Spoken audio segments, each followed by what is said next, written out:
kicked off a little on what we're about to be talking about, I'd like to introduce members of our Timberlane Youth in Action groups. They've been working on various activities. They've created a prescription drug abuse message, PSA for the Sandown drop box, permanent drop box, and they're doing various activities this week and next week regarding driving while distracted, fatal reality, and a few other things. So let me turn the program over to Timberlane's Youth in Action. Hello folks, my name is Hope. And I'm Jen, and we're the Party People. And this is The Party Hardy Party Line, the radio talk show where we help you plan a great bash or a gala event. And we're going right now to our first listener. Caller, are you there? Hello, yes, my name is Nicole. Hi Nicole, what's your question for the party line? I'm planning a big high school graduation party for my son and a bunch of his friends. I've ordered them a keg of beer, and of course I'm taking all their keys away to make sure that they don't drink and drive. Yes, I see where you're going. My question is there anything else I can do to make sure I'm prepared for this event? Well, you're off to a great start, but we can certainly give you a few important tips on what you can do to complete your preparations for this special night. Tip 1. Check your homeowner's insurance and make sure you're covered for hospitalization in case a drunken student falls down your stairs or out a window. Tip number 2. Retain an attorney to handle your case when the injured student's parents file a civil suit against you. Number 3. Update your CPR certification so you're ready in the event a binge drinking student consumes so much alcohol he goes into respiratory arrest. And speaking of arrest, set aside $500 bail money, since providing alcohol to a minor in New Hampshire is a misdemeanor. And lastly, get a life. Some of these kids will eventually join the ranks of 13 million alcoholics currently in the United States, and you're encouraging it. And the younger they start, the more likely they are to have a drinking problem later in life. Thanks. Maybe I should have given this some more thought. You're welcome, and that's all the time we have for today, folks. Be sure to join us again tomorrow for the Party Hardy Party Line.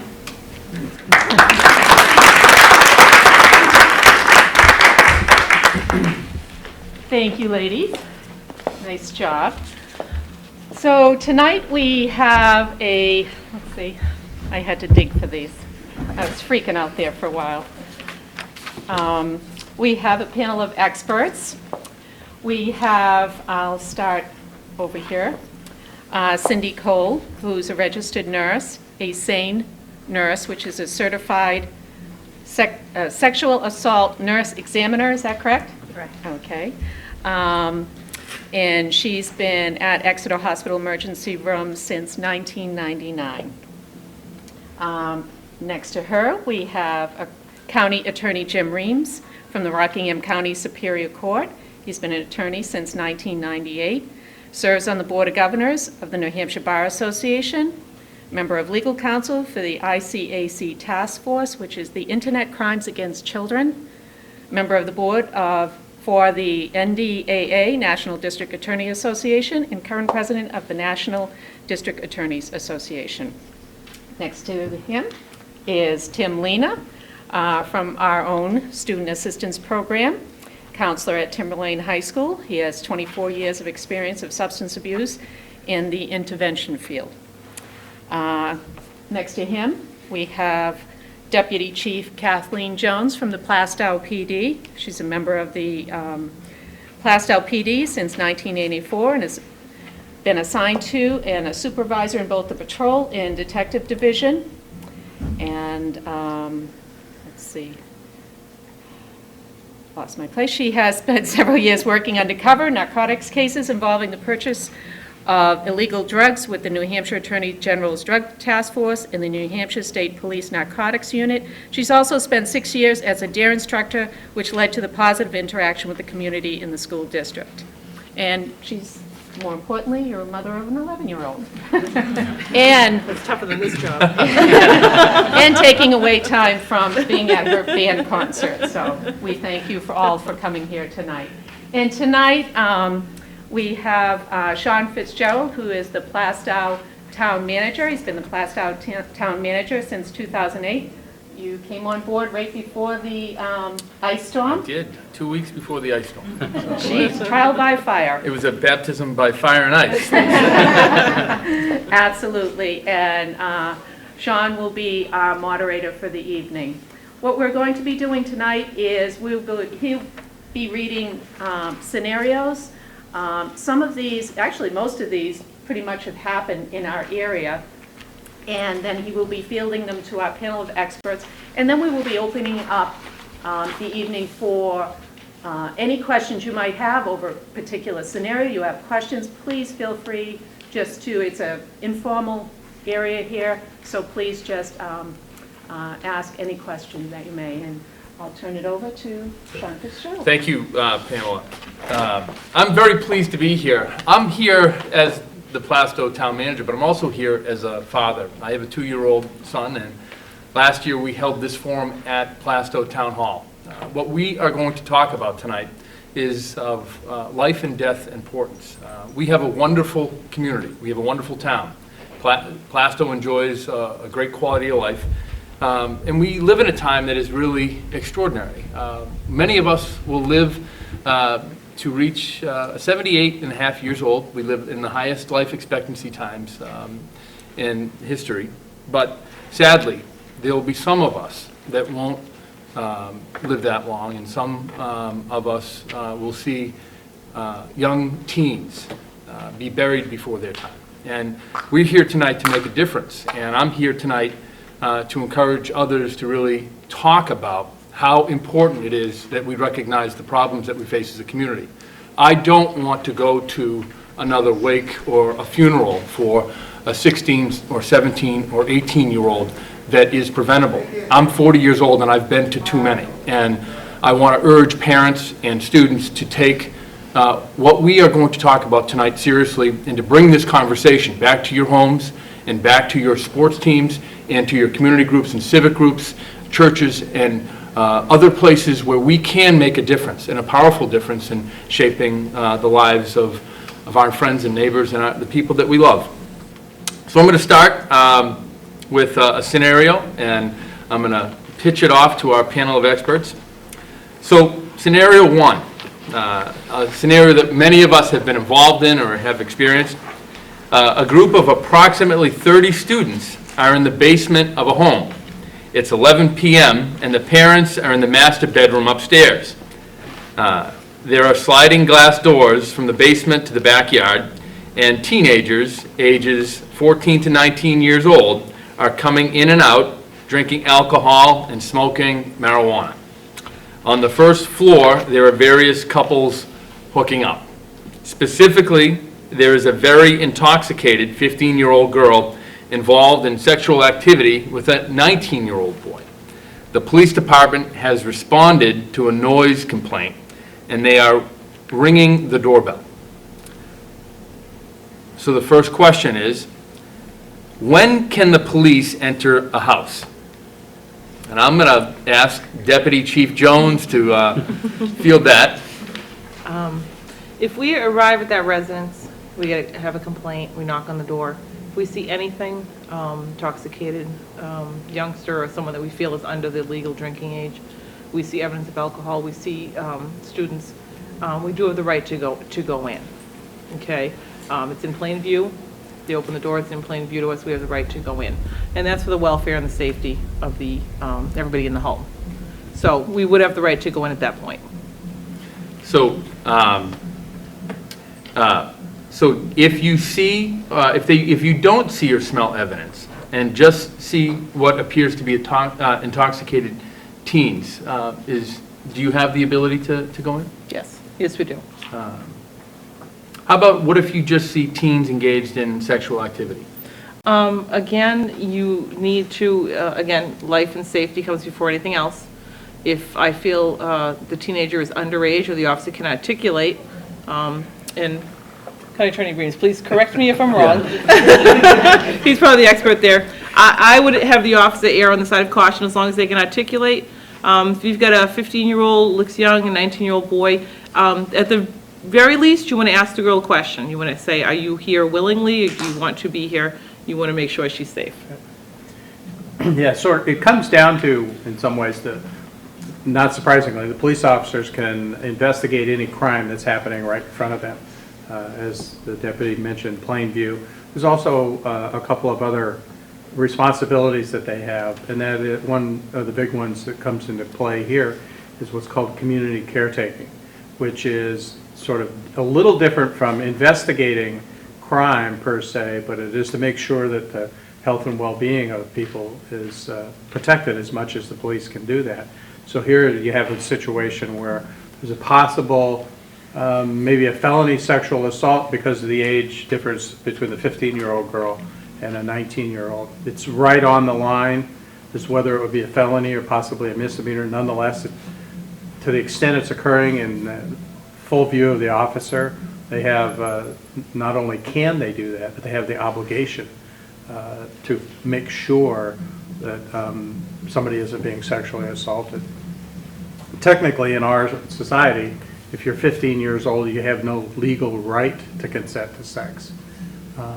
And so that if the officer knew that the girl was less than 16, they could absolutely step in, whether she was, willing participant in this or not. Technically, she's legally not old enough to consent to having sex. How we would charge that as the investigation went forward could vary quite a bit, but the officer would have an obligation to do something to make sure that people were being protected. So is there a difference if a parent answers the door than the child? Well, under this scenario, the officers would be looking at, all too often they run into this, they're looking at, are these parents hosting an underage party? There are certain triggers, legal triggers I'll call them, that would authorize the officers to arrest the parent for sponsoring the party. As the radio program call-in show demonstrated, there are lots of liability that run out of hosting an underage drinking party, and the officers, as I said earlier, have an obligation to investigate it. If it appears that there's, a wild party with a lot of underage kids there, the officers have to take action. They cannot turn their back on it. 25 years ago, they might have handled it very differently if the parents were home. But there's a case that came out of Kingston years ago that changed the legal standard for police officers when they know that kids are drinking, and now they have an obligation to step forward for a number of reasons, the criminal reasons, and then other civil liability that the town could face if the officers were to just walk away from some incident like that and ultimately a kid got hurt. So they have, criminal reasons to investigate and civil liability for the town if they fail to investigate. So they're going to take action.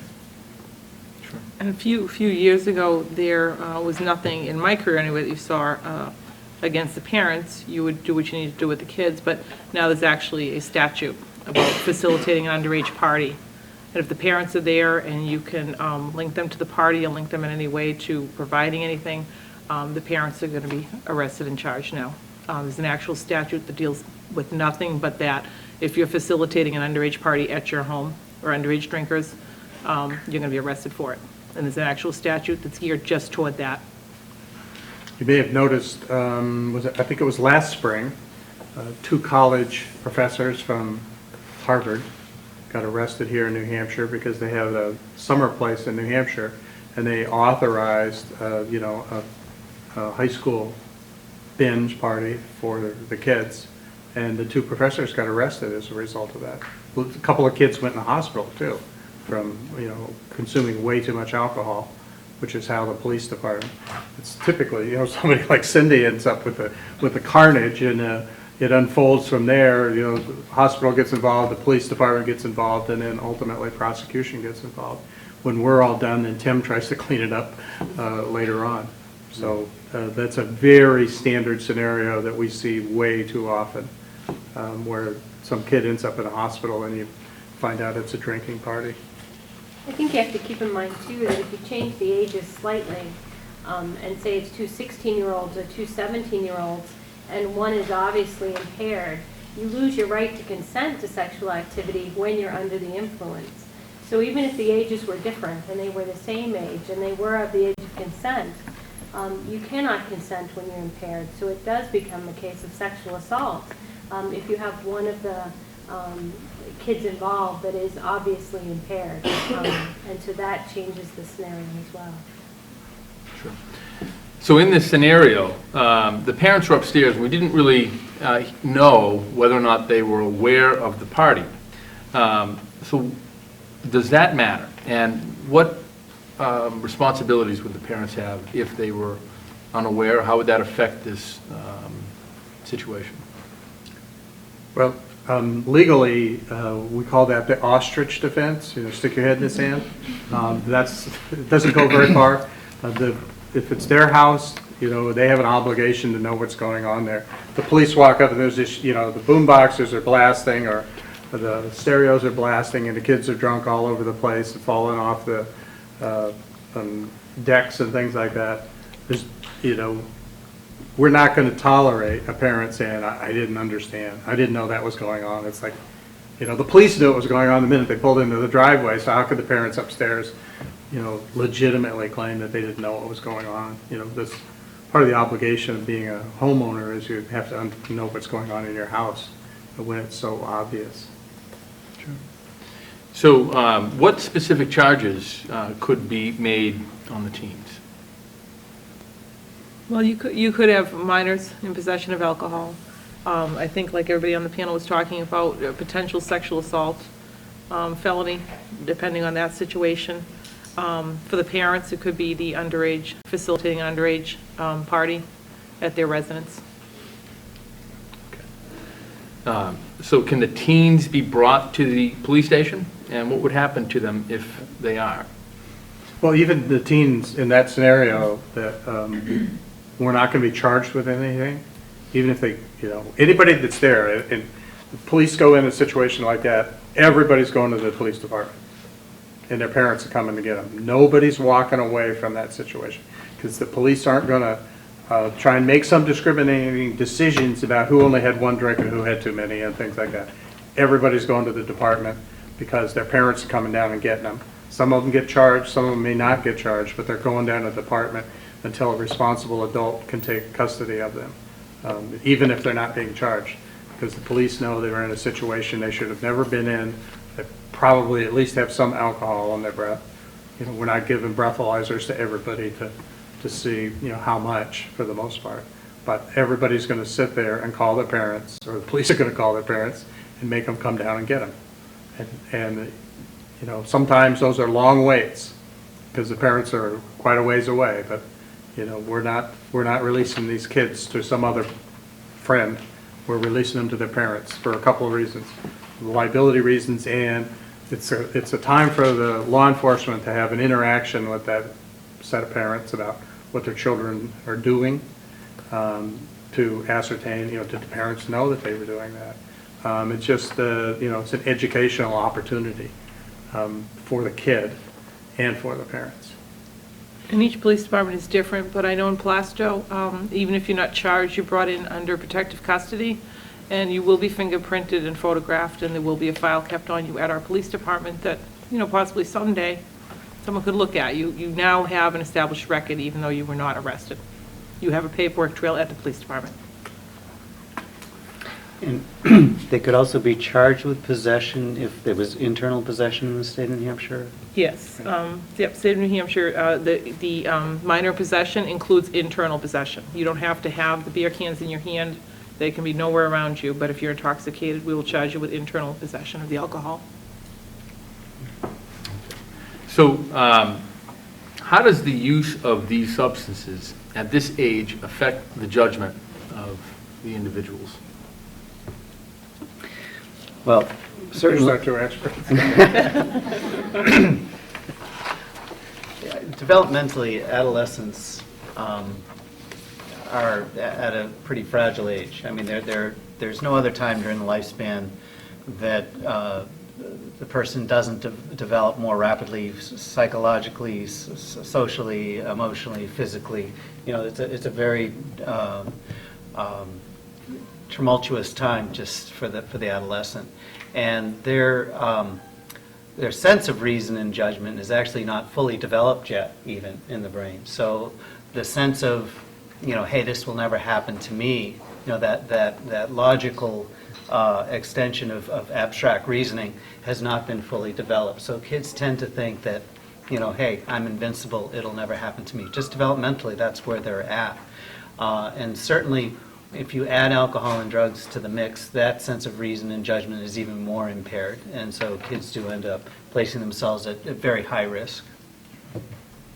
So, are there other social and emotional consequences of hooking up while under the influence? Far too often, I've had young women come into my office after a weekend and talk about sexual assaults that have happened, and clearly, as was pointed out earlier, if the person's under the influence, there isn't such thing as a consent. They, many times, unfortunately, these young women in particular will say, well, I really did want it, I must have wanted it, and then they start to take on the persona of somebody who's very sexually loose, and as a defense to really thinking the alternative, which is, oh, I was sexually assaulted or I was raped, and because that creates so much social stigma as well. Sure. So they may defend against that and take on a very negative, and then continue to drown a lot of that trauma in more alcohol and drugs and end up in a lot. There are, unfortunately, a lot of boys, young men and boys in our culture believe that a no is 3 drinks away from a yes. And, and they certainly, alcohol is the #1 date rape drug there is out there. And so I really, I see a lot of the carnage that's left in terms of the social stigma and the effects on some of the young women who come through my office. Tim, it sounds very, very troubling when we think about how many social problems and how many challenges students face, young adults face when they're involved in alcohol, and how that impacts grades and their ability to succeed on a lot of different levels. And these are consequences that really are avoidable, and we can make a difference if we can help parents and others understand how important it is to talk about alcohol and talk about decisions that will be made, especially around prom season, where alcohol and our programs in schools become combined. Certainly is a challenge. Also, Sean, there's a whole new consequence that's developed between as a result of the internet and cell phones, which is you get drunk, you pass out, knowingly or unknowingly participate in sexual activity. That can be on the internet, in a matter of minutes. We have a case, a couple 15-year-old girls in this county who were fed a bunch of alcohol and had no recollection of sexual activity with the guy that they drank the alcohol with. And they were interviewed because their parents were concerned. Denied that, admitted taking alcohol with this guy, but denied any sexual activity.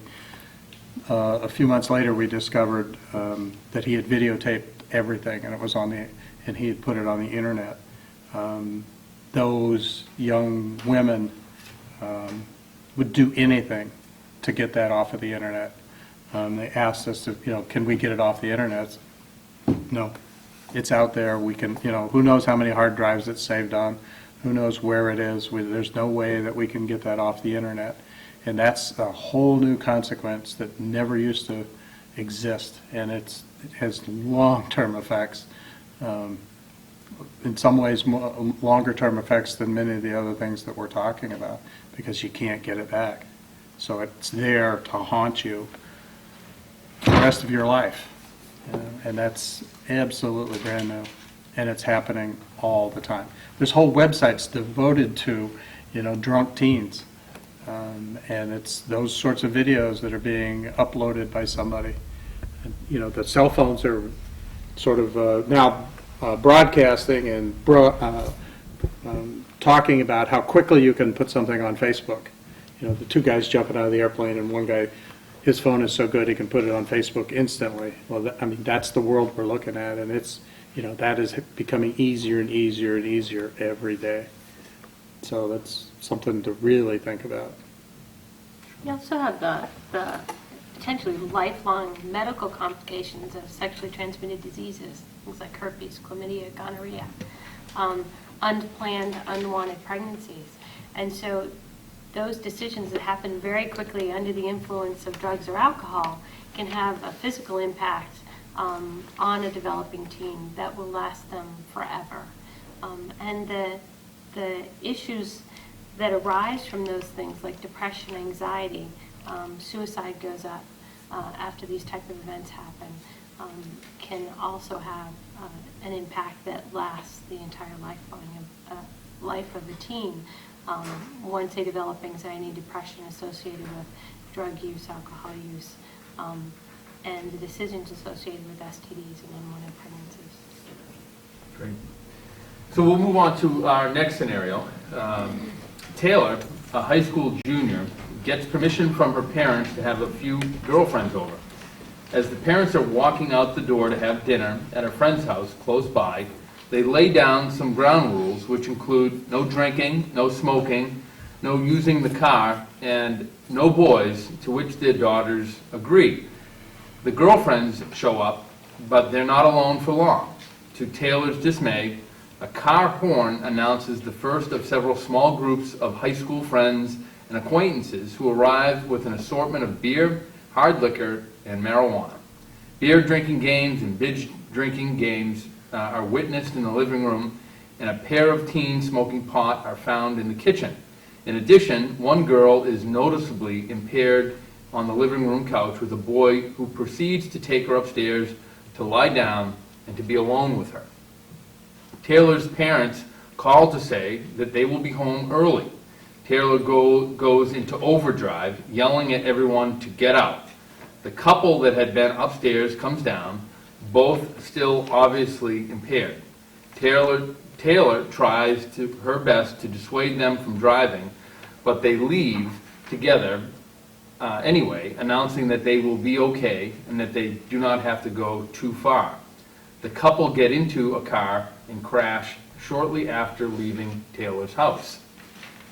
So, how does teen alcohol impact social and emotional development? And Tim, I'm going to ask you to kind of follow up on that. I know we talked a little bit about that in our last scenario. Sure. Well, certainly the social aspects to partying and whatnot can create, as we talked before about the kids engaging in behaviors that are very risky, kids being labeled certain ways, kids ending up, covering for one another for their illegal behaviors, having to live a deceitful life, lying from their parents, and certainly it can have a tremendous impact on the developing teen taking on that persona, and they may engage in more and more risky behaviors as a result. Certainly with this particular scenario, I think our teens are very subjected to peer influence, that not wanting to be the bad guy, saying, no, you guys can't come to this party. They want to be popular, they want to be accepted. And I think that becomes a tremendous, it's not so much even kids saying, oh, don't be a wimp, let us over, or, the strong pressures, but it's more of an internal pressure that kids have around wanting to fit in, wanting to belong, wanting to be liked. And I certainly think that our kids are really vulnerable to that. So those are that peer pressure. I remember when I was in high school, it seemed like fitting in was really important. Less and less as I got older, but when you were around drugs and alcohol, it seemed that a lot of other things may be putting pressure on you to perhaps fit in, and it's very difficult at times if you don't have the right support and knowledge to say no to some of those situations. So when we look at what parents can do to prevent substance abuse, what are some of the steps that parents can take to help their children understand the challenges and ability to avoid some of these situations? Well, I think that parents also have a real difficult time with the at times wanting not to be the bad guy, and not setting down the rules. They want to be, a lot of times, I have a lot of parents of my teens that I work with that really want to be more their kid's friend than setting very clear consequences. And they don't want to upset the kid. And sometimes there may be a huge battle when the parent does set the limit and there's that storm. And that's precisely what the child needs, despite the aggravation that you go through with that storm. It really does send the message very loud and clear that you care about your kid, when you can set those limits. But it is a challenge. It's very difficult. Absolutely. I think you need to talk to them, be right up front. I've been talking to my daughter because of my job since she was 2. She could barely understand it, but you need to talk. You need to be involved in their lives, and you need to. A lot of kids that we pick up, do your parents know where you are? No. Okay. Did you tell them you were going to be somewhere else? No, I just told them I was going out. Unacceptable, know where they're going, keep up with who their friends are. One of the worst things I see, and a lot of kids will be angry with me for this, but like County Attorney Reams was saying before, the computers are a big problem. Don't let them sequester themselves in their rooms for hours at a time with their computers alone. My daughter knows that her computer will always be in the living room and it'll be hooked up to a 60-inch plasma, so I can walk by at any time and see what she's doing. Sorry she got stuck with me for a mom, but she did. And, so you have to be involved. I mean, you have to respect their privacy, so I don't want the students here to think, your parents have every right to go through. If you show responsibility, respect their privacy, but be involved. A lot of the kids that we do pick up, their parents have no clue where they are. Sometimes when we have a missing teen, do you know who your daughter's or son's friends are, or some addresses for us? No clue. Again, you can't possibly be involved in every aspect of their life, but be interested and be involved. I hate to get those answers from the kids when we pick them up. The parents don't know where they are, don't know who their friends are, don't know what they're doing. I think the other difficulty that I see with a lot of parents is many parents have dabbled with substance use or whatever when they were in high school or when they were younger, and they don't feel like they have the right to impose different expectations on their children. And it's very difficult for them, the kids may indeed know that they've used or whatever and say, well, you can't talk, and there's that sense of being, fear of being called a hypocrite. But in reality, we always want what's better for our children. We always want them to have a better life than us. And I think it's really important for us to set, if you choose to have that conversation to disclose about your own use, to really remember and talk about some of the negative consequences that had happened, to you or your peers, and to talk about, the dangers involved rather than remembering the good old days, and only the good times. Because, certainly we all have stories of people that are no longer here with us as a result of their high-risk choices. I think those are terrific points. Deputy Chief Jones' comments remind me of my mother and my father. I mean, I could barely get in and out of the house without having to turn out my pockets. Or she would be flipping through every drawer, and I would come home dismayed, thinking, where are my constitutional rights? And I would start asking her about the American flag and what it stood for, my civil liberties. And she would look at me and tell me that I didn't have any of those rights under her roof. And I appreciate that because I think it made a real difference in helping me be safe, and it helped me even as a young adult understand that I had responsibilities, and yeah, I was a young guy and I wanted to take chances and I wanted to enjoy my youth, but I knew that my parents were so invested in ensuring that I would be safe that they would do things that at times were uncomfortable, and they took their responsibilities seriously, and I think that parental involvement is very, very important. Of all the things that we talk about, having active parents, even if parents have that hypocrisy where they may, drink and they may enjoy beverages, but if, they can't sit down with their young children and help them understand the consequences and the responsibilities. That's very, very important. A point that we ought to be stressing very much over the next few weeks as we roll into prom season. So we're going to move on to the next scenario. So we have two students enter a convenience store. They are underage. They both know the clerk at the store because they go to school with his younger brother. The students purchase a case of beer with a fake ID. The clerk knows the ID is fake, but sells them the beer anyways.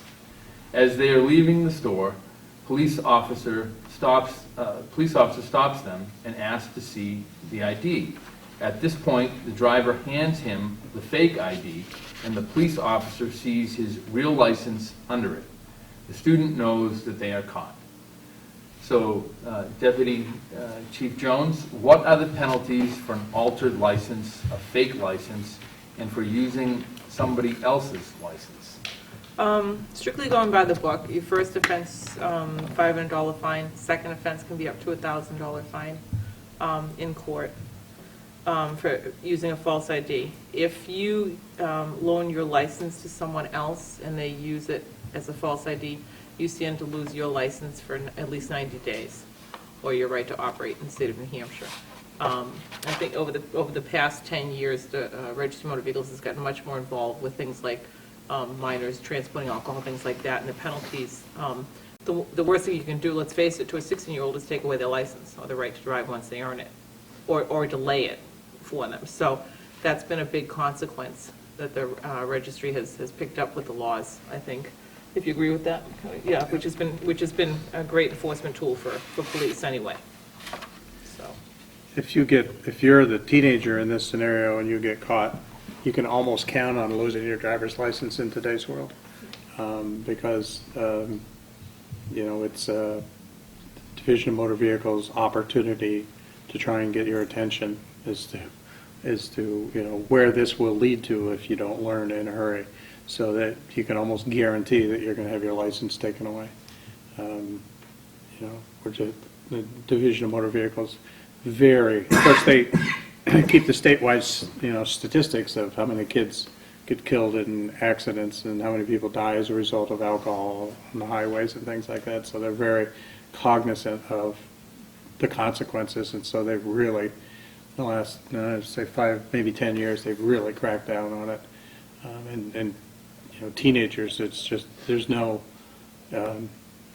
grace period. You're going to lose your driver's license and you're going to pay at least $500. And that's sort of the easy part. It can get much worse than that.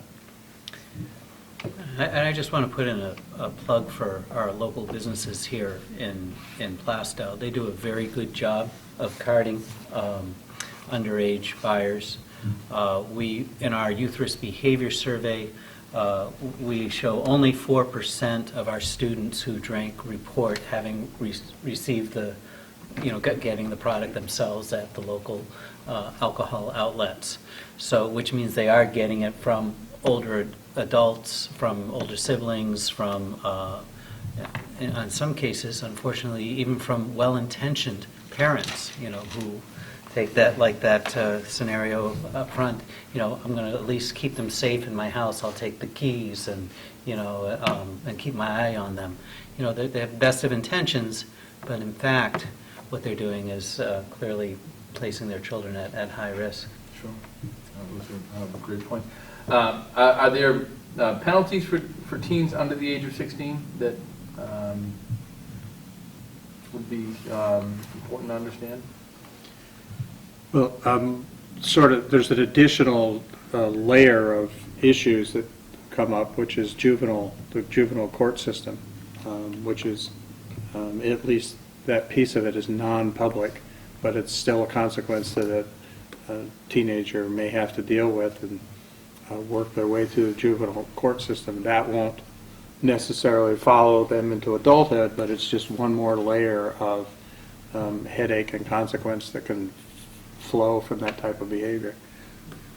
And also, again, what I mentioned before is delaying your license. If you haven't gotten your license yet and you're caught for a drug or alcohol offense, a judge can delay your license from 1 to 5 years.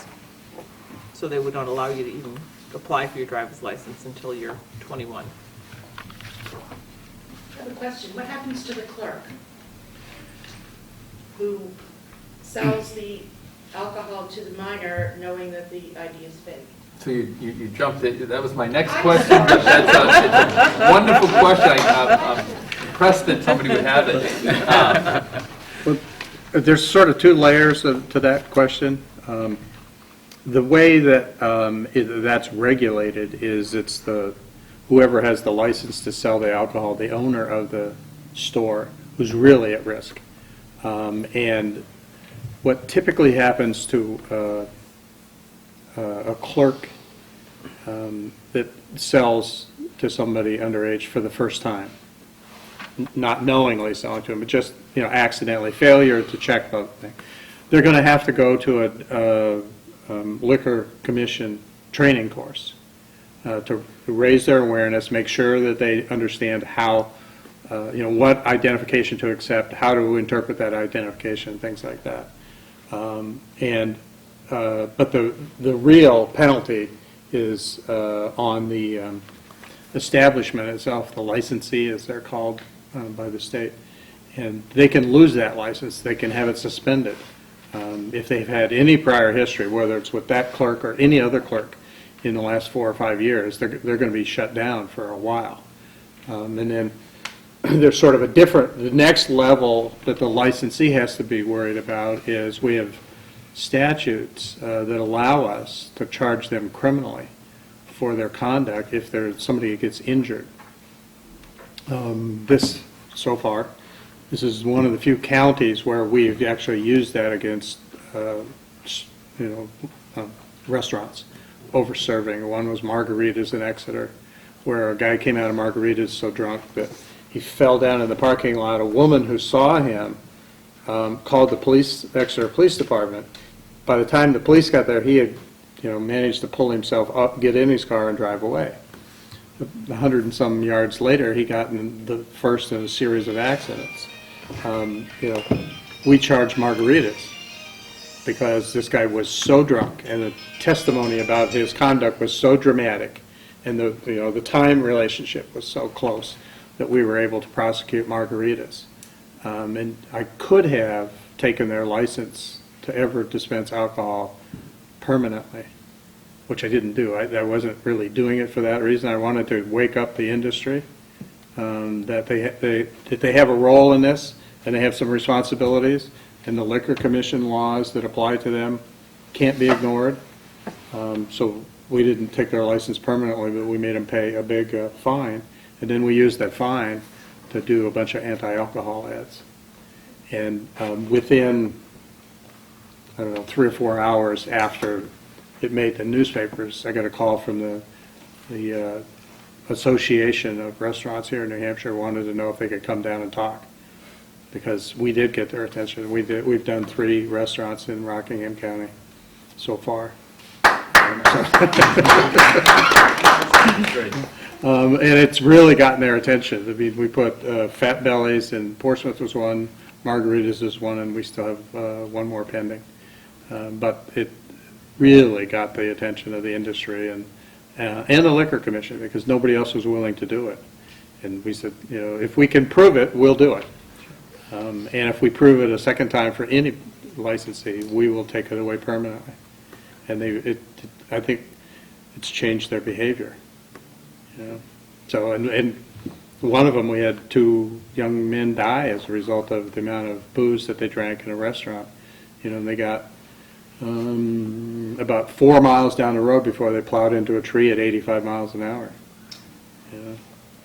Because they were totally intoxicated. They shouldn't have been served.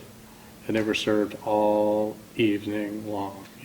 Shot in a beer, shot in a beer, shot in a beer. And the big beers too, not the little ones. These 2 kids were, they were 21, 22 years old. Very unfortunate. They're both dead. So there's 2 families dealing with that. So we charged the restaurant.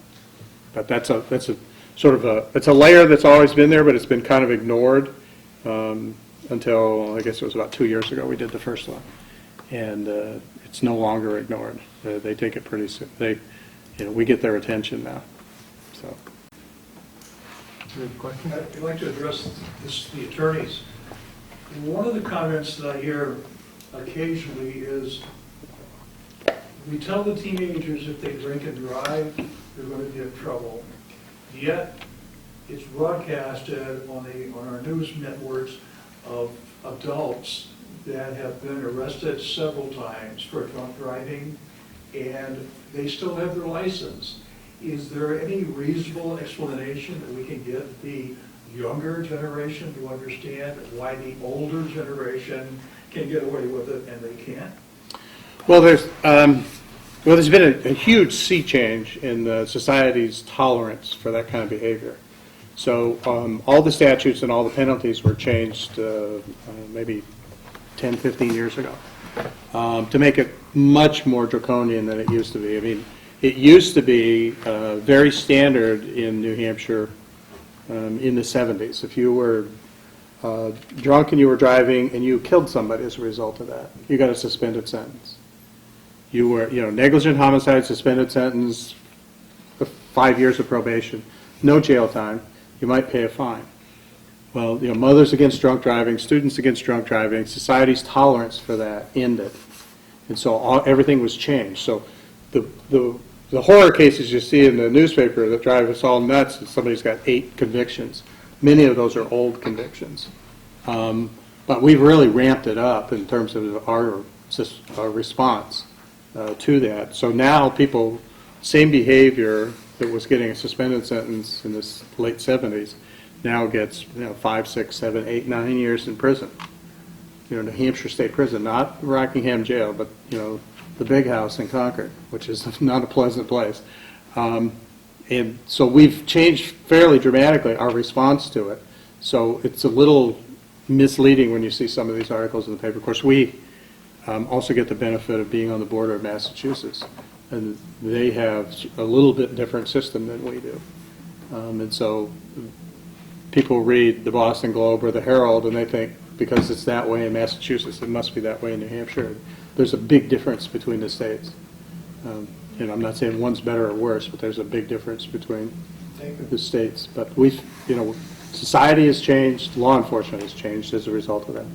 Thank you. Do you have anything to add? I don't. I think that the district attorney here really has the best perspective on some of the laws. I do think that it is changing, and I think that we're going to see ever more stringent protections on the road. I had begun this program about talking about wakes that I have attended for teenagers, and it's not just the teenagers that have been drinking, it's teenagers that have been hit by drunk drivers and individuals that really have a problem with alcohol. And it's a huge challenge that we have. I think we're tightening up laws that will help us protect our loved ones, but there's a lot of work that we need to do in our homes and in our communities. There's a dialogue that needs to happen outside of the statutes that I think will make even more of a difference.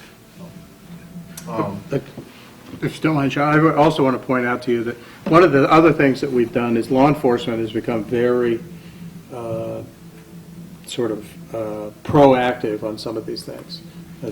Typically, law enforcement waits for a complaint from somebody and then investigates. I mean, that's kind of how most crime occurs. Somebody discovers a crime, calls the cops respond, and the process unfolds. With drunk driving, we have sobriety checkpoints today. We've never had those even 7 years ago.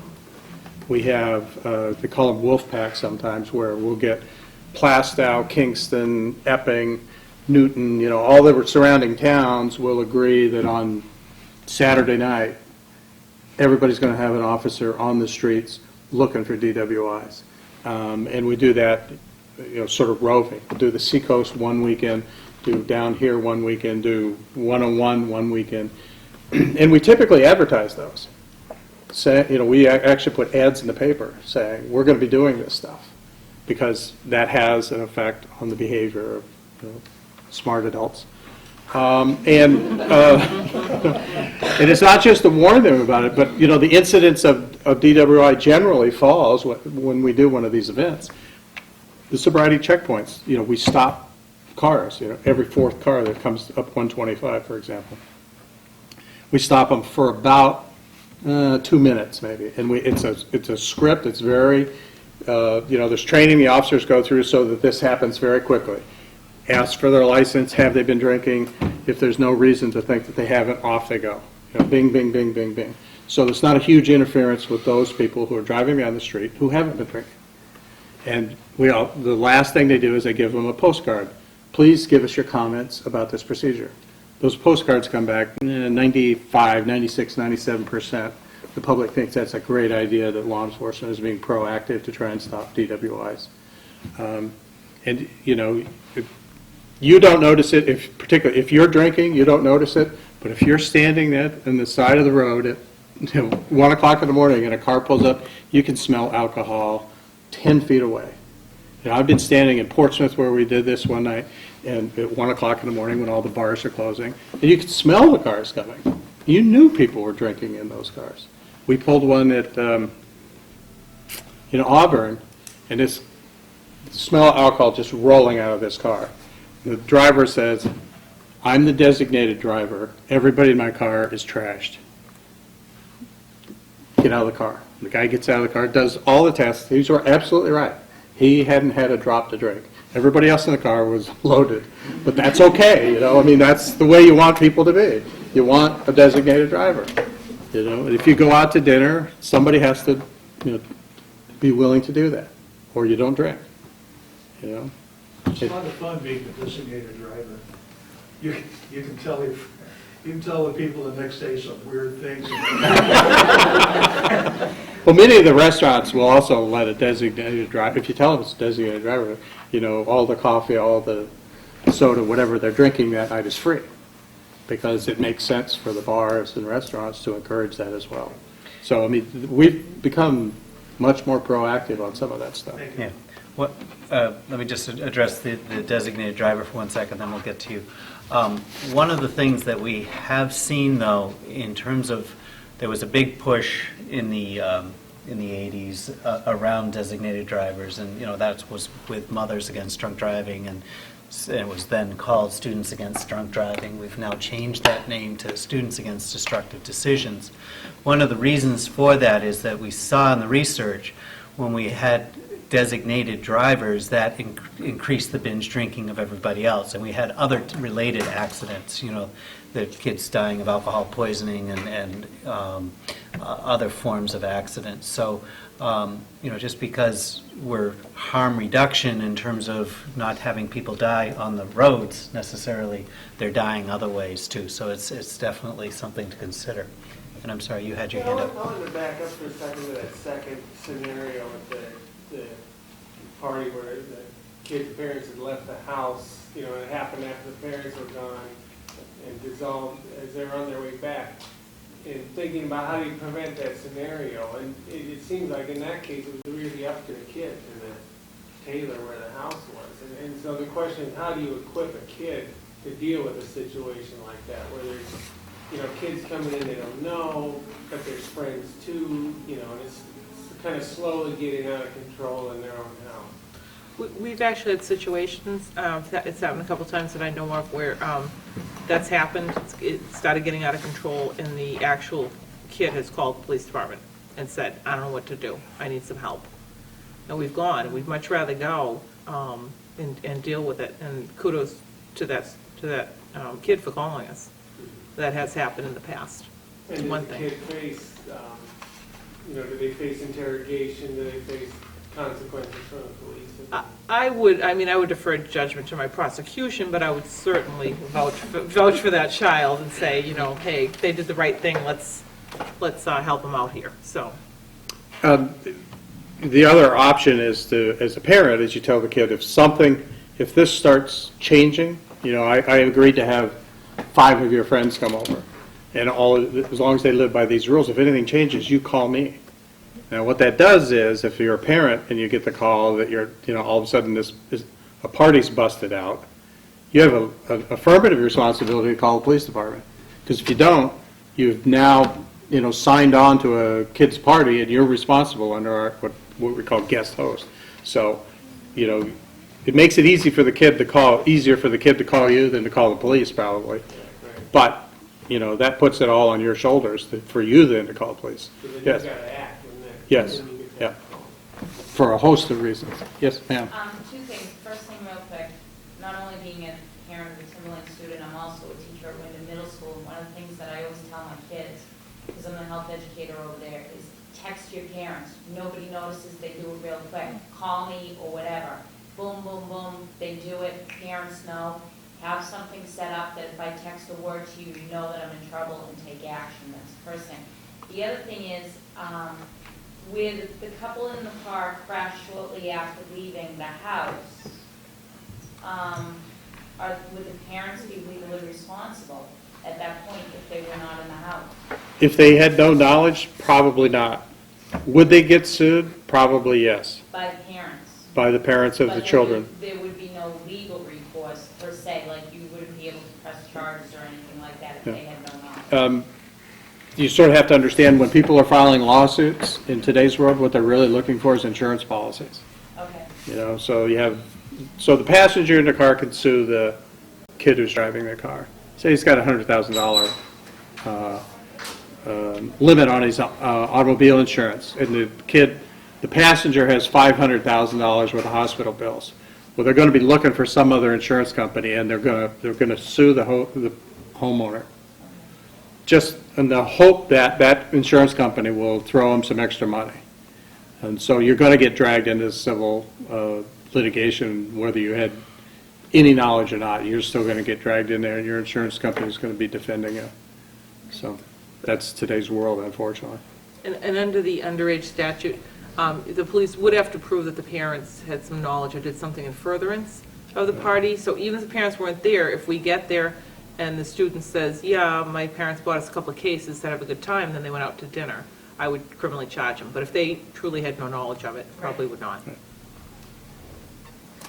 So, one of the other questions that we wanted to pose was, this may be a question for Cindy down there. I haven't heard from Cindy recently, but Cindy, what are the harms that happen to teens when they drink alcohol in terms of their adolescent development and the brain and all the things that really people should understand? Well, I mean, their brains are actively developing, and alcohol slows down that process. But so over the long term, you have those issues. But in the short term, you have respiratory depression, so their respiratory rates slow down, so they actually become deprived of oxygen and can die from that. Most commonly, we see them aspirating, so they're intoxicated and they're vomiting, but they don't have enough awareness to actually clear their own airways, so they actually choke to death on their own vomit. They become hypothermic, so their bodies can't maintain their warmth. They're not covering themselves up. They're not wrapping up, so they become cold. And the effects go from minor to life-threatening. And unfortunately, we see teens die every year from alcohol intoxication, whether it's from just too much alcohol or the effects of the alcohol stopping them from breathing, becoming anoxic, brain injuries, and ultimately they die from those effects. So it's long-lasting, permanent things that you can't take back, things that you can't change, and they're not in a position to be making decisions when they're intoxicated. And teens, unfortunately, even when they're not intoxicated, don't always make the best decisions. We had a couple that were at a party, were not drinking, and the parents got home earlier than they were anticipated, and everybody left quickly. And it was a 17-year-old boy and girl that had been dating their entire high school career. And so they were speeding as they were trying to get out of the neighborhood because the parents were almost home. And less than a mile from the house, they rolled the car. They were both wearing their seatbelts. Neither were drinking. There were no drugs involved. The boy came to Exeter Hospital, and he was my patient. The girl went to Portsmouth. And it was my job to go in with the doctor and explain to him that his girlfriend had died in that accident. No drugs again, no alcohol. They were just rushing to get away from the house before the parents got here. They just weren't making good decisions. And that impact on that young man will last forever. That impact on that girl's family is devastating. And those are things you can't take back. Those are things you can't change. So the type of drinking that teens typically engage in, we hear often, that they'll be involved in binge drinking. So they drink a rather large quantity of beer or alcohol, and that certainly has been reported to cause some serious damage to the developing brain, and certainly a lot of other challenges in terms of experiences. If they're around pools and water, for instance, we see often some very tragic outcomes because of their judgment and impairment. It's really troubling that as young adults they're involved in this binge drinking and seeing all sorts of potentially permanent harm happening. And it sets them up for a lifetime of problems with alcohol. That early onset of binge drinking sets them up to develop alcoholism in the future. They use it as a coping mechanism for the stress, and again go on to develop depression and anxiety, and those effects that they have on them as they're developing and growing do go on to affect them throughout their entire lifetime. Yeah, on our youth risk behavior survey in 2009, we don't have our results from the most recent one back yet, but in 2009 it was almost 30% of Timberlane students report having at least 5 or more drinks in a row on at least one occasion in the last 30 days. For all intents and purposes, that would be considered binge drinking. And clearly, kids who binge drink are at tremendous risk for developing dependencies. We know that if a child has early onset, age 13 or younger, their first drink, they're much more likely of developing a dependency on alcohol. So the other thing to recognize is that alcohol obviously is a poison. And as we talked about before, the less developed body systems, the brain, the liver, and all of that, on the adolescent body, they experience that poison 2 to 5 times at a greater intensity than an adult body, over 21 body would experience it. So what you're actually seeing is the equivalent, when you're talking about 5 in a row, you're actually talking about 10 to 25. So 2 to 5 times greater Magnitude impact. is significant. Yeah. So do we see other impacts in terms of concentration and students' ability to really stay focused, or other outcomes in the school? Do you see Yeah, clearly what we see, you know, I have a lot of students that I do evaluations on, you know, screening tools who are showing severe signs of dependency on alcohol, even at age, you know, 15, 16 years old. They're showing all the classic signs of a dependency. And you will see dramatic changes in grades, dramatic changes in their peer group. You know, you'll see that they'll start to get in trouble with the law. You know, just more and more life starts to spin out of control. But you'll notice pretty quickly in school, because you've got so many indicators as far as grades, attendance, discipline, all of that. You start to see trouble brewing very quickly with kids. And that's one of the reasons why it's so important to have programs that can intervene and sit down with kids and ask them about their substance use in a very confidential way, like our program, so that we can start to guide them and their families towards the right help. That's great. So, you know, again, I think we hear some very troubling things tonight, but there are some ways that we can observe some of these behaviors and make a real difference. So as we look at patterns of behavior, we can see things that are happening that perhaps are troubling or perhaps are indicative of alcohol use. We can step in and really reach out and try to support individuals that may be struggling and support families and really ask those questions that will help make a difference. We'll move on to our next scenario. 4 students are on their way to a party. One teen drank 3 beers before they got into the car. They have all chipped in to pay for the case of beer in the trunk. The police stopped the car for failing to signal when making a turn. One of the teens dropped a bag of prescription pills that he took from his mother's medicine cabinet. So the first question is, what happens to the licensed driver?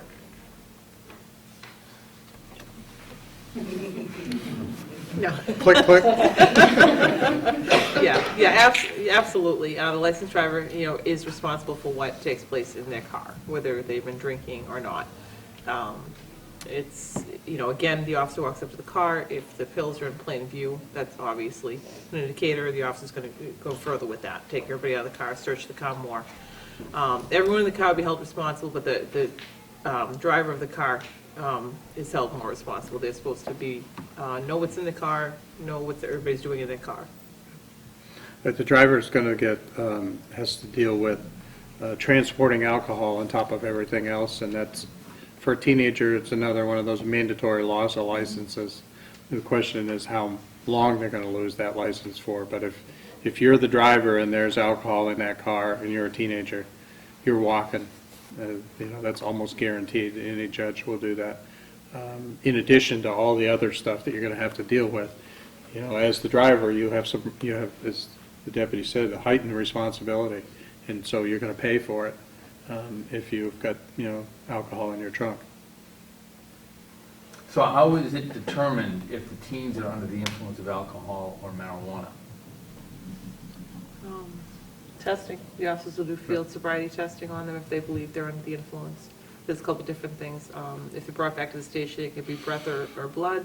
Out on the scene, it'll be something called HGN, horizontal gaze nystagmus, which is officers certified in it. And the eyes, the motion of the eyes is indicative of intoxication, whether it's alcohol, drugs, anything of that. So they'll run some tests out in the field. And what are the rights of the passengers in the car? They'll get Miranda Yeah. Zero. after they get arrested. Well, I mean, they have the same rights. They have, I guess, fewer charges to worry about because they don't have the transporting issue, but they're still going to be, they have legal problems as a result of being arrested that night for being in possession. And under what circumstances can the police search the car? Well, that's a tough answer. It sort of depends on what happens. Police officers are required to make decisions on very short notice as the events unfold, and their authority to continue to search sort of expands out depending on what happens. So, they stop you for a speeding ticket, generally, they're not going to, search your trunk.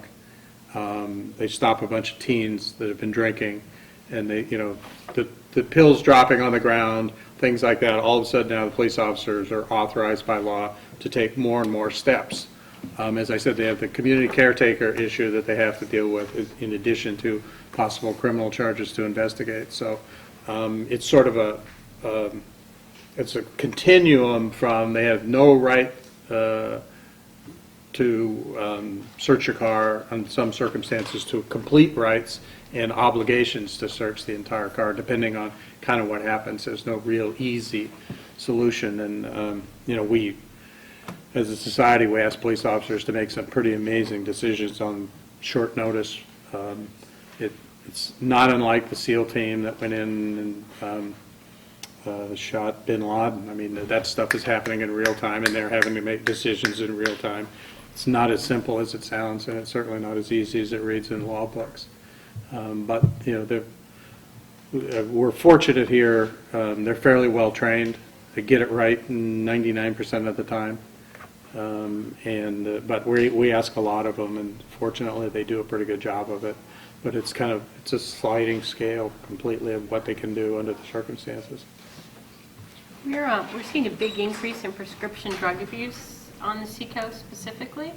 And it's really important for parents to know what's in their medicine cabinet. How long has it been there? Why is it there? Do you still need it there?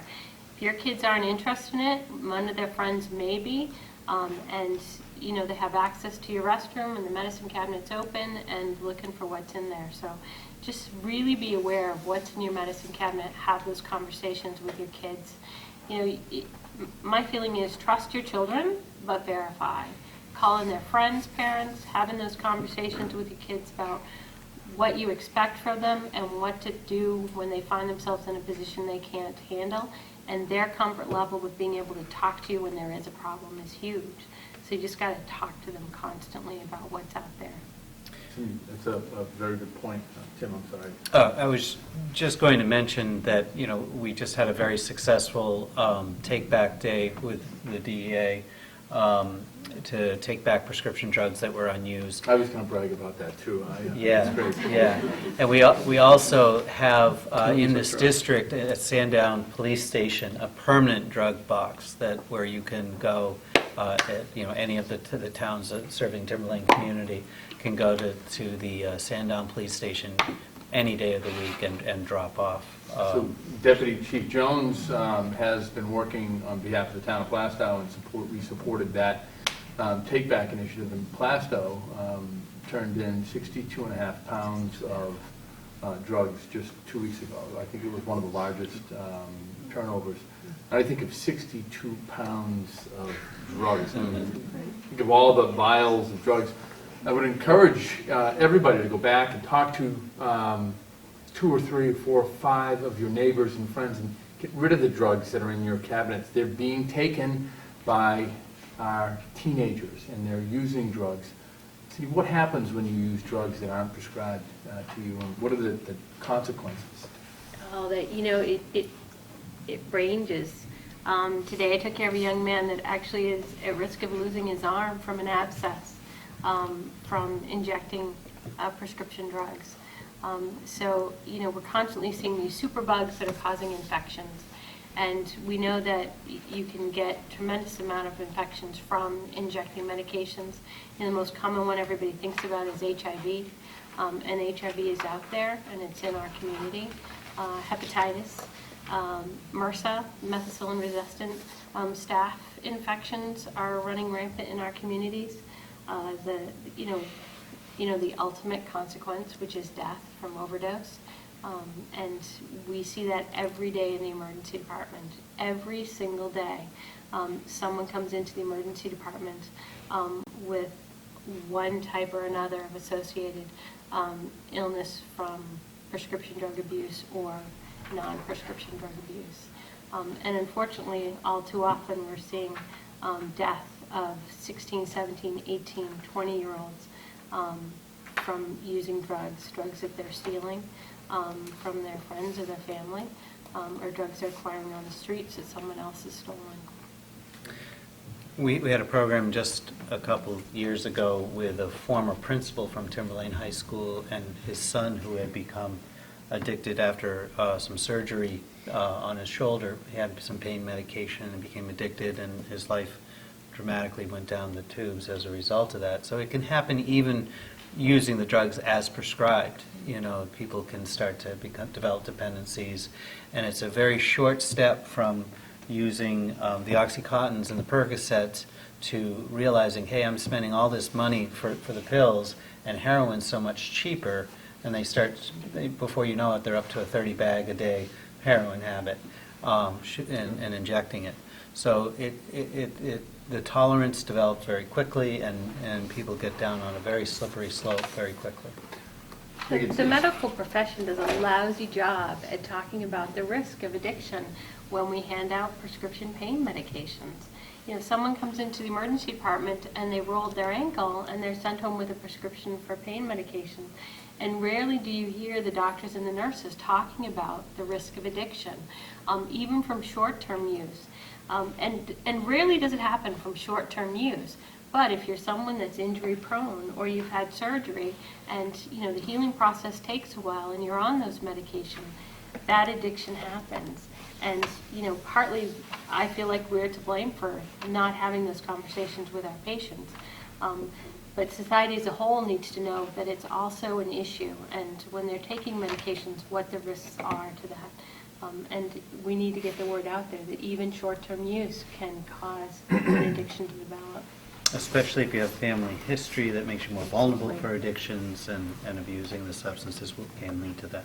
The question over here?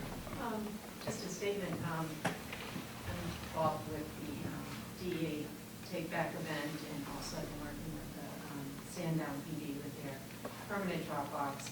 And I'm talking it up amongst my friends and everything. And I said, so, you know, all those unused prescriptions and everything, get them out of your cabinets. And they said, well, what kind? Well, you know, when you go to the dentist, you have a tooth pulled or something like that, they always give you like 30 tablets of Vicodin. You know, you probably don't use them all. Yeah, but what if I need them again?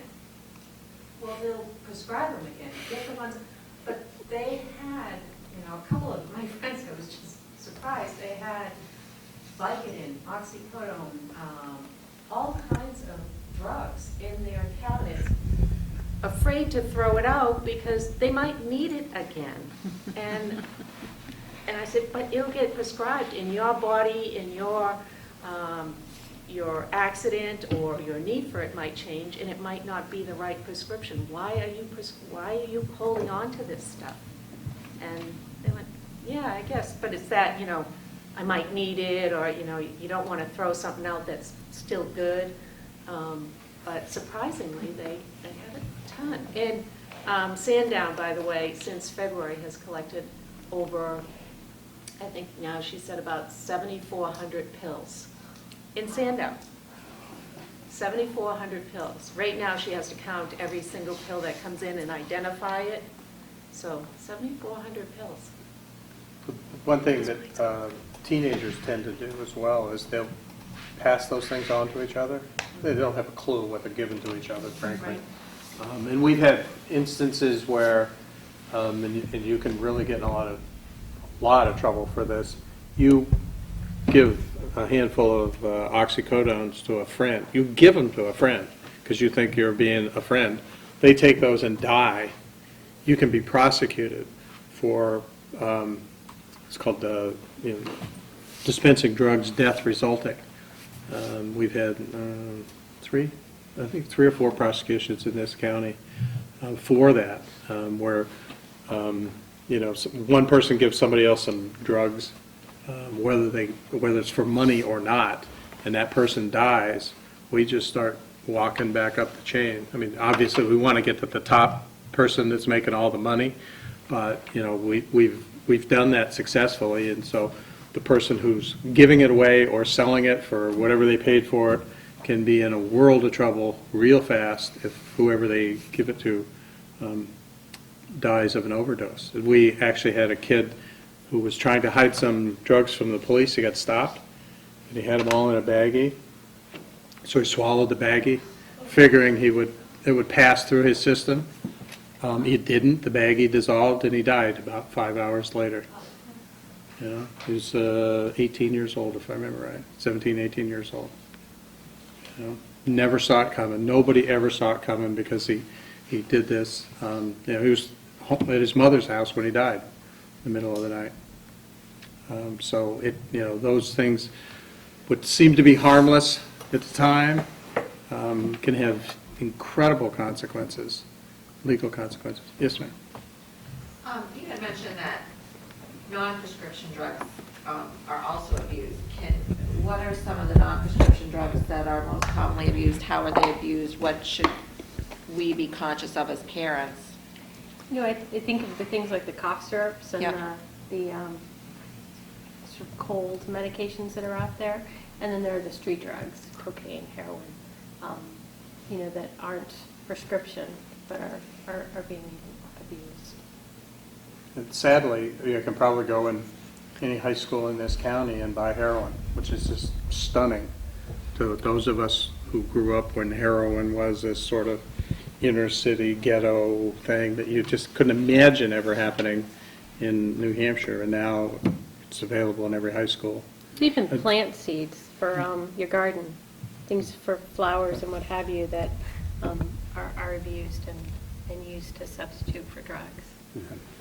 Right, and even what's being marketed now as incense is, you know, the K2 and the spice and things like that that's out there is being smoked as, you know, synthetic marijuana, and we're having some severe medical reactions and kids having blackouts and driving off the road, and some horrible effects of that. DEA classified that on an emergency basis in March, was it? February, March, fairly recently. And to get the federal government to move quickly on something like that is just you know, amazing, and they did it fairly quickly. Looking at just the preliminary information that was coming in, they just put it on their emergency schedule, and they're now going to probably permanently put it on as a controlled drug because it has real potential problems. And it was being sold, you know, in grocery stores and drug stores on the counter and things like that. There's a question here. I wanted to dovetail in what Tim was saying just a moment ago in terms of things like the salvia and the spice. They are Schedule 1 as of March 1st, some of them. And I'm wondering, a lot of parents are asking, what does this mean in terms of kids possessing, families possessing it, or stores selling it? Are there consequences in place at this point that allow law enforcement to enforce that? Yes. Simple answer is yes. Okay. Because of the emergency scheduling, it's treated like any other scheduled drug now. What has happened is the police, law enforcement generally has sort of used it initially as an educational thing. You go in and tell the shop owner, listen, this has just been declared a scheduled drug as of, you know, they give them a copy of the DEA certification. And that usually clears it off of the counter. And that's sort of been the initial thing that people have been trying to do because it was a change, and it was a pretty rapid change because of the potential problems there. What I've learned recently in a training class is they are quick to change the ingredients and take it from a class 1 substance back to a herbal substance by changing ingredients. They're working way harder than the government can keep up. And like you say, you know, it's almost an act of God to get the, you know, Congress and then to move and make laws. And when they do, these multi-million-dollar companies are moving faster because they have the money. And they have changed ingredients to keep them on the counters of, you know, convenience stores and drug stores. So it's an uphill battle. I've had to show my driver's license to buy Sudafed. Yes. It's kind of like being guarded when you're 21. I like it. Every time I need a number, I just go buy Sudafed and I say, can I see your picture, please? Oh, yeah, okay. And that happened because of those cold medicines were sort of the basis for cooking methamphetamines. In New Hampshire, all in all, we've dodged the bullet a little bit on that. Methamphetamine moved from the Philippines to Hawaii, and west to east across the United States. We, because of the problems in California, Oregon, Montana, places like that, we got ahead of that one a little bit. Hopefully we can stay that way, because methamphetamine, relatively speaking, has been a minor problem for New Hampshire. Because we looked at what they did out west, and we adopted that before we really got the scourge of it. But, places like Nebraska, Iowa, Montana had huge methamphetamine problems. So we were lucky. We missed that one so far. I think one of the things also that the young adults do not realize is that when they're smoking marijuana, it's a lot more potent than it was back in the 60s. And I don't think they realize that. And somehow I think that should be brought out. I read someplace that if you smoke a joint a day for a week, it's equivalent to your lungs, Cindy, of smoking a pack of cigarettes. A joint a day for 7 days, reality is to your lungs, you've done enough damage as if you smoked a pack of cigarettes. I don't think they realize that. I don't think they realize also that it may not be just marijuana.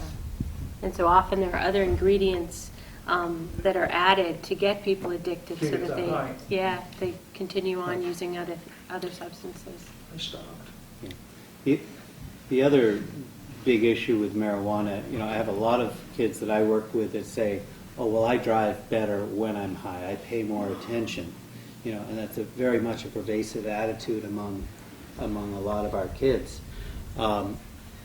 And in reality, they may really have the perception that they're paying better attention, because marijuana does tend to give you tunnel vision. You do not, however, have the ability to divide your attention between tasks. So if you get distracted by the radio, even for that couple of split seconds to be distracted, oh, I love this song, you're now driving off the road. The other piece is, that kids, the peripheral vision of something out here, they just can't see it because they've got such a tunnel vision. So if the ball bounces out into the street, they're more likely to. We've had kids flip cars on Route 93 being impaired under marijuana. So there are a lot more hazards. You're just a slight impairing dose where you actually feel the effects of marijuana in the research in the simulators and things has been shown to be about the equivalent of a 0.10 blood alcohol level in terms of the reaction time, getting your foot to the brake pedal. Yes, people might try and slow down and drive harder, to really concentrate, but in reality they're just as impaired and just as endangered. Those are great points. So we have one more scenario, and I'll read it very quickly. 4 teens are in a car coming home from a party that was being held at a friend's house. All have been drinking, except for the driver. One of the passengers is highly intoxicated and slipping in and out of unconsciousness. The students are debating whether or not to take him to the hospital. They have all had beer and marijuana in the car and are afraid of getting in trouble. The driver feels strongly that they need to take their friend to the hospital. They decide to leave him outside the emergency room.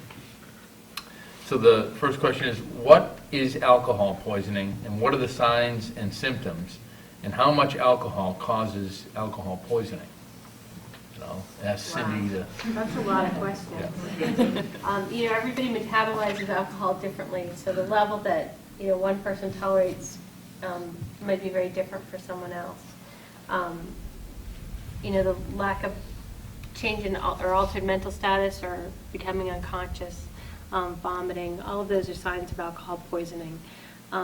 Unfortunately, this scenario plays out far too frequently, and we have had young people drop their friends off on the curb and take off.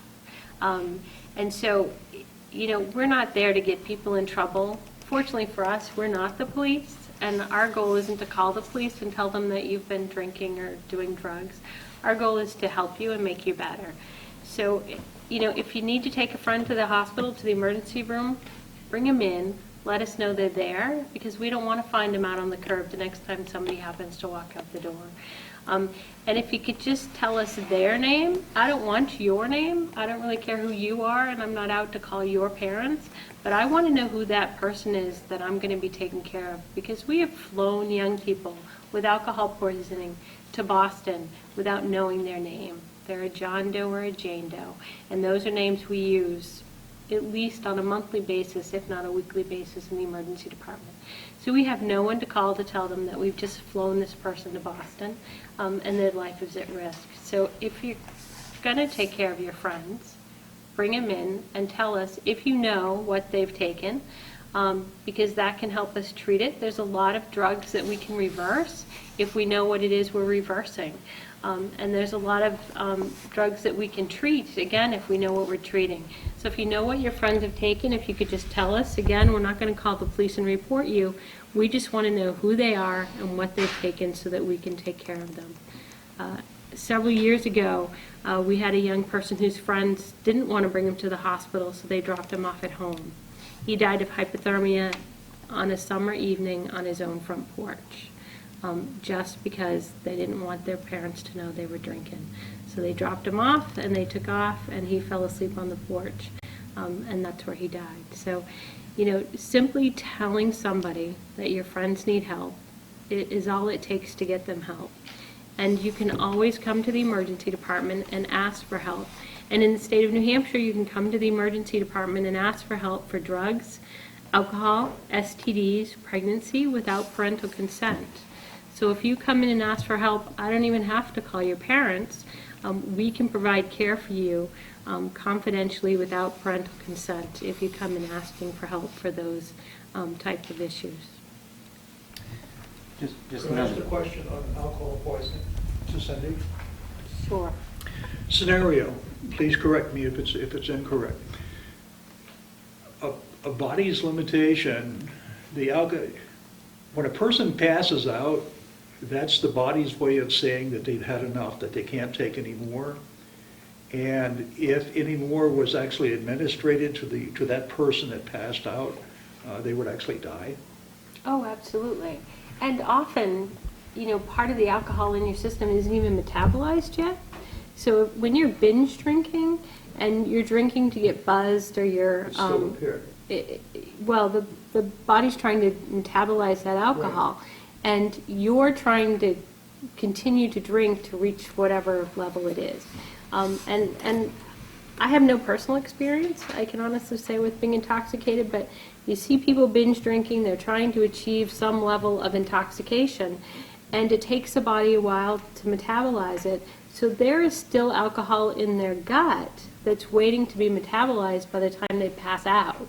So their alcohol levels are continuing to rise. So they die in their sleep. Exactly. So we have patients that come in and we check their alcohol level, and an hour later, their levels are higher than they were when they got there, because their gut is still attempting to metabolize the rest of the booze that's still in their belly, that hasn't gone anywhere yet. So absolutely. Thank you. Just another quick point about tolerance, I think, that is really misunderstood. Very often, we have this attitude in our society that somebody who has a high tolerance should be celebrated, like they're really, can handle their booze, and we tend to look at that as a positive thing or a protective thing, when in fact, and they're often the person who ends up being the designated driver, because they're not staggering and slurring their speech. Apparently, physically they don't appear to be impaired. But there are two types of tolerance that people need to understand. There's the physical tolerance, but there's also the cognitive processing tolerance.